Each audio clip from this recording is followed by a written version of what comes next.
Okay, so this is going to be the last video for this section of tutorials, okay? And there'll be more coming, but this is just so that you have all these little tricks and tips to hold with you as you go. Now, if there are specific things that you would like me to cover, go ahead and request them, and I will work at making those as we go so that you guys have the information in your hands that you want, okay?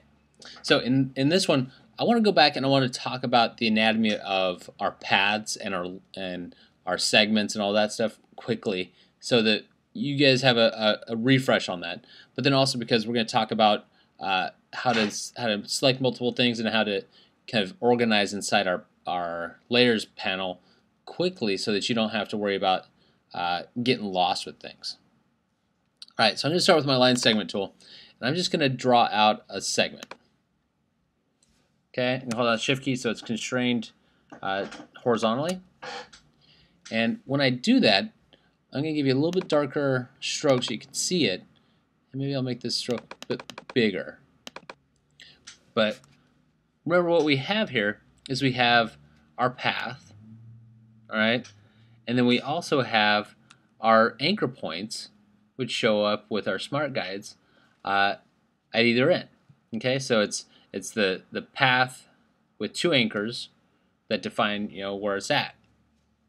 Now, on top of that path is what's called a stroke, and that stroke just describes what that path's going to look like in color.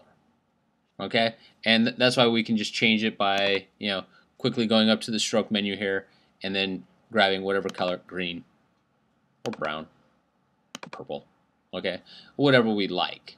All right, because it's just a very simple thing. But when it breaks down to it, there's really nothing there that has to be there except for the path itself. So you have your segment, then you have your 2 points that tell you where they begin and end. All right. Now, moving forward from there, we have different types of lines as well. Okay, and so let me throw a color back on that. And so we also have our curved lines. So if I click and drag this guy out, what I have is a line that's curved. All right, and at this juncture it looks exactly the same. Anchor point, path, anchor point. All right, but if I change my tools and I go from black arrow selection to a white arrow selection, all right, and I click on each of these, what you'll see is a difference in the fact that my anchor points have different controls with them. All right, what we have here is just a straight segment, so there's no need for any type of manipulation. But here we have a curve, and so to help describe the curve, what the program throws in is these control handles, which I can grab and I can manipulate the curvature and the length of that arc inside there to help to either describe the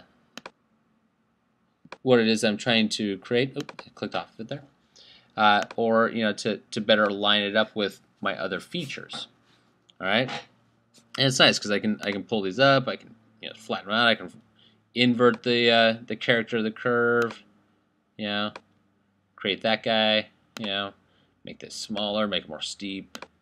Okay, you have all kinds of, even completely invert the curve, which I don't know if that's going to work well for us this time. I can make my anchor points snap together. It's there's all kinds of fun stuff that goes on with that. So with that, we're going to begin working with creating a custom shape in order to better suit us. Oh, one last thing to remember too. As you're working with those control handles, the Shift key also helps to constrain your drags in those 90, 45, and 45 degree increments, so that you don't have to worry about trying to measure that, but it's there for you just in case it might be handy.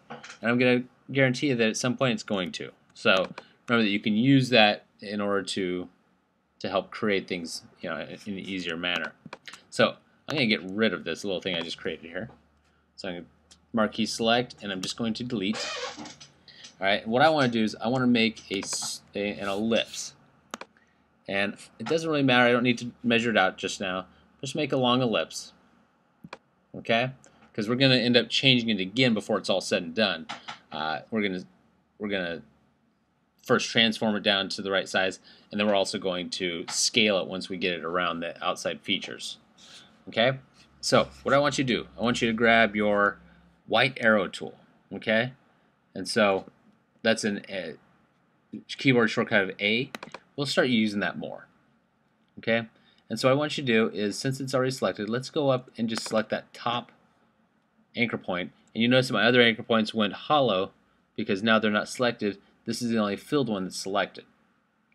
Alright, now I'm going to go in so you can see a little bit easier.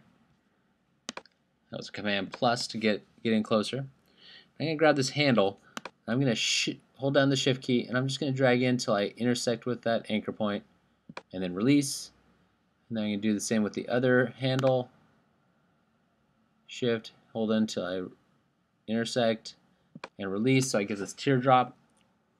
Okay, and then down here, what I'm going to do, so I'm going to click on the bottom anchor.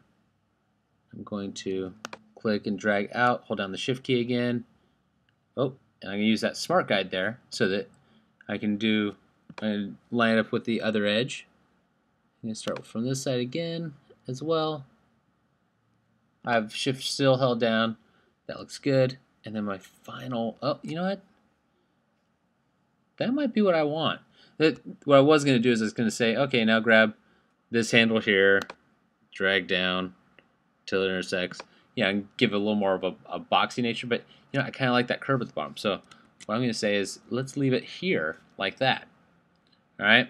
And so now that that's like that, let's select all the points by option clicking on the path at any point, which selects all edges, which also brings back my stroke and fill options. So let's grab a fill of, I don't know, let's say this R77, G77, B77. That's red, green, blue, by the way. And we'll fill with that. Awesome. And then let's step out by using Command minus.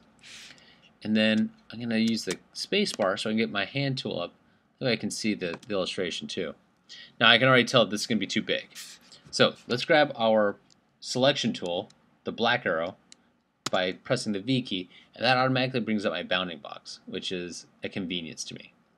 So what I'm going to do is I'm going to go up to one of the corner points here, because then I can do a constrained scale, because I don't want to skew the size of it yet. I just want to get it at the right proportions. All right, so I'm going to click, drag, and I'm going to hold down the shift key just to make it smaller. And then, yeah, never mind the dog going crazy in the background. He's mine.